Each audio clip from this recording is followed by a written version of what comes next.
নমস্কাৰ এই মুহূৰ্তত আহি পৰিছে ৰাতিপুৱাৰ কেইবাটাও গুৰুত্বপূৰ্ণ খবৰ আজি 9 আগষ্ট অসমৰ লগতে ভাৰতৰ বিভিন্ন প্ৰান্তৰ পৰা এনে ধৰণৰ খবৰসমূহ নিতৌ চাবৰ কাৰণে চেনেলটো সাবস্ক্ৰাইব কৰি ভিডিঅ'টোত এটা লাইক কৰি দিব এই মুহূৰ্তত জনাইছো এটা গুৰুত্বপূৰ্ণ খবৰ মিয়া মুছলমানক অসমীয়া আখ্যা সাংসদ গৌৰৱ গগৈৰ মিয়াক লৈ বৰ অসম গঢ়াৰ আহ্বান জনাইছে গৌৰৱ গগৈ কংগ্ৰেছ দলে দেশৰ বাবে জেললৈ যাবলৈ প্ৰস্তুত হৈ আছে অবৈধ বাংলাদেশীৰ নামত কোনো ভাৰতীয় নাগৰিকৰ লগত অন্যায় হ'বলৈ নিদিও বুলি মন্তব্য কৰিছে সাংসদ গৌৰৱ গগৈ পৰৱৰ্তী খবৰ শিৱসাগৰৰ বৰ্তমানৰ পৰিস্থিতিক লৈ মন্তব্য কৰিছে হিমাংশু গগৈয়ে কৈছে শৃংখল চলিহাই ভণ্ডামি পৰিহাৰ কৰি কৰ্ম কৰি খাবলৈ আৰম্ভ কৰক এছাম লৰাক কাম বন এৰুৱাই বিপদে নি সিহঁতৰ জীৱনৰ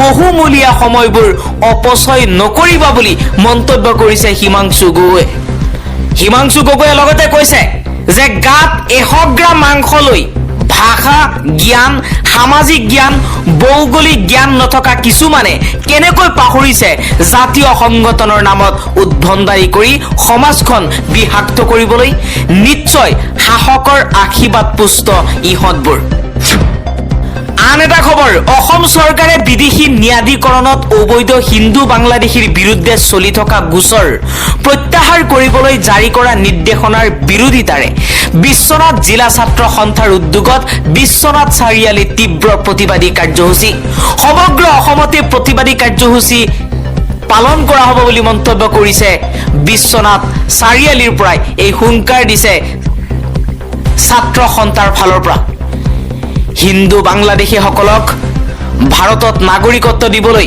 অসমত নাগৰিকত্ব দিবলৈ বিজেপি চৰকাৰে চক্ৰান্ত ষড়যন্ত্ৰ ৰচনা কৰাক লৈ সৰব হৈ পৰিছে ছাত্ৰ সন্থা পৰৱৰ্তী খবৰ মিয়াখেদা আন্দোলন আৰু মুখ্যমন্ত্ৰী হিমন্ত বিশ্ব শৰ্মাৰ ৰাজনীতি মুখ্যমন্ত্ৰী হিমন্ত বিশ্ব শৰ্মাই নিজৰ স্বাৰ্থৰ বাবে এতিয়া মিয়াখেদা আন্দোলন একাংশ দল সংগঠনৰ নেতাৰ হতুৱাই আৰম্ভ কৰিছে হিমন্ত বিশ্ব শৰ্মাৰ ৰাজনীতি এতিয়া বহু মানুহে বুজি পাইছে মুখ্যমন্ত্ৰী হিমন্ত বিশ্ব শৰ্মাৰ বিৰুদ্ধে সৰব হৈ সংবাদ মেলত এই মন্তব্য কৰিছে অখিল গগৈয়ে কৈছে যে ইমান দিন মিয়াখেদা আন্দোলন কিয় আৰম্ভ কৰা নাছিল এতিয়া মিয়াখেদা আন্দোলন কিয় আৰম্ভ কৰিছে কাৰণ 2026 চনত অসমত হ'বলৈ গৈ আছে বিধানসভা নিৰ্বাচনৰ প্ৰাক মুহূৰ্তত এনেকুৱা ৰাজনীতি বিজেপি চৰকাৰে আৰম্ভ কৰে গতিকে সমগ্ৰ অসমবাসীয়ে জনা উচিত যে বিদেশী খেদা মিয়াখেদা আন্দোলন একমাত্ৰ বিজেপিৰ নাটক একমাত্ৰ হিমন্ত বিশ্ব শৰ্মাৰ নাটক আজিলৈকে কিমানজন বিদেশীক বাংলাদেশীক খেদিব পাৰিছে হিমন্ত বিশ্ব শৰ্মাৰ চৰকাৰে প্ৰশ্ন কৰিছে অখিল গগৈয়ে অসমৰ ৰাইজক বুৰ্বক বুলি ভাবিছে নেকি হিমন্ত বিশ্ব শৰ্মাই সমগ্ৰ অসমবাসীয়ে উচিত শিক্ষা দিব বুলিও মন্তব্য কৰিছে অখিল গগৈ আন এটা খবৰ 29 আগষ্টত অসমলৈ আহিব গৃহমন্ত্ৰী অমিত শ্বাহে উদ্বোধন কৰিব নতুনকৈ নিৰ্মাণ কৰা ৰাজভৱন কেইবাটাও কাৰ্যসূচী হাতত লৈ 8 ছেপ্টেম্বৰত অসমলৈ আহিব প্ৰধানমন্ত্ৰী নৰেন্দ্ৰ মোদী প্ৰধানমন্ত্ৰী গৃহমন্ত্ৰীৰ আগমনক লৈ তৎপৰ ৰাজ্যিক বিজেপি পৰৱৰ্তী খবৰ ধুবুৰী জিলাৰ বিলাসীপাৰাৰ চৌৰা বাকৰা চিৰাকুটা আৰু সন্তোৰপুৰৰ উচ্ছেদিত পৰিয়ালৰ সৈতে সাক্ষাৎ কৰিছে AIUDFৰ এটা সজাতি দল পৰিস্থিতিৰ বিষয়ে তথ্য সংগ্ৰহ কৰিছে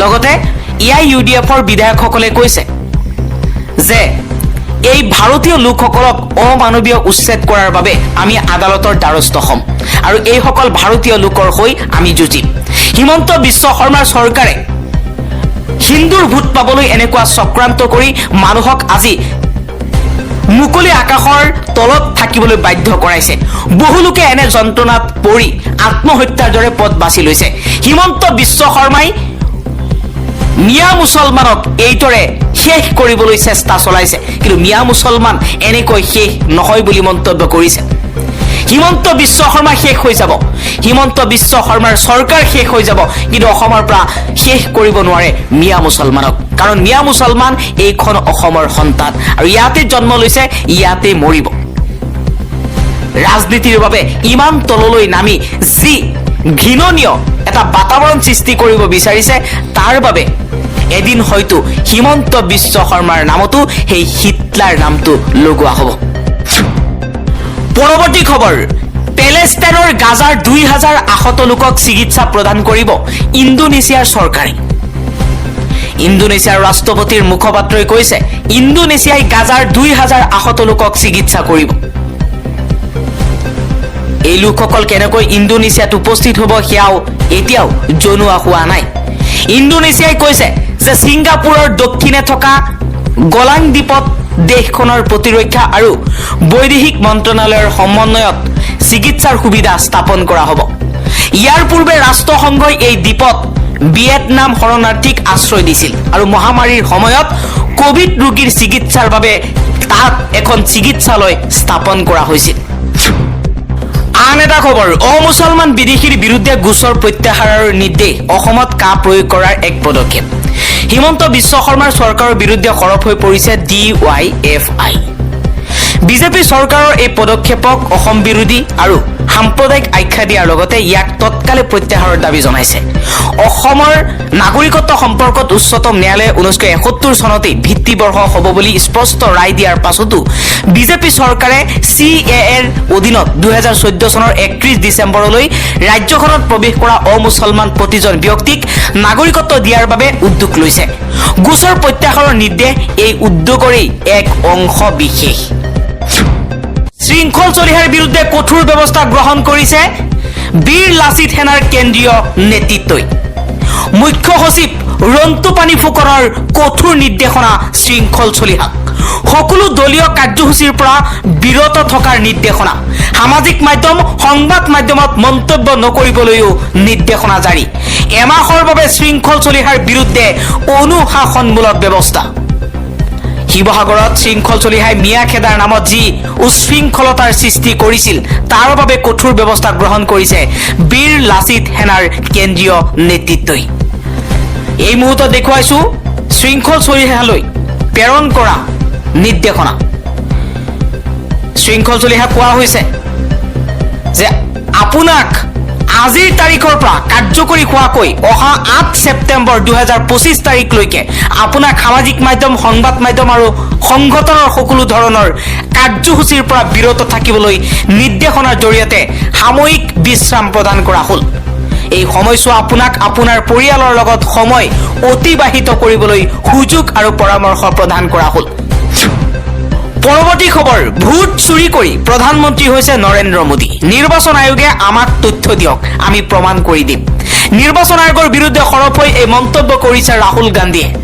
ৰাহুল গান্ধীয়ে লগতে কৈছে নৰেন্দ্ৰ মোদী 25খন আসনৰ ব্যৱধানত প্ৰধানমন্ত্ৰী হৈছে। সেই আটাইকেইখনত বিজেপি 35,000 বা তাতকৈ কম ভোটত বিজয়ী হৈছে। নিৰ্বাচন আয়োগে আমাক ইলেক্ট্ৰনিক ভোটাৰ লিষ্ট দিয়ক, আমি প্ৰমাণ কৰি দিছো যে দেশত ভোট চুৰি হৈছে। আন এটা খবৰ, CAAৰ অধীনত হিন্দু বাংলাদেশীক নাগৰিকত্ব চৰকাৰৰ এই সিদ্ধান্তৰ বিৰুদ্ধে স্বচ্ছলত আজি কৃষক মুক্তি সংগ্ৰাম সমিতিৰ ব্যাপক প্ৰতিবাদ।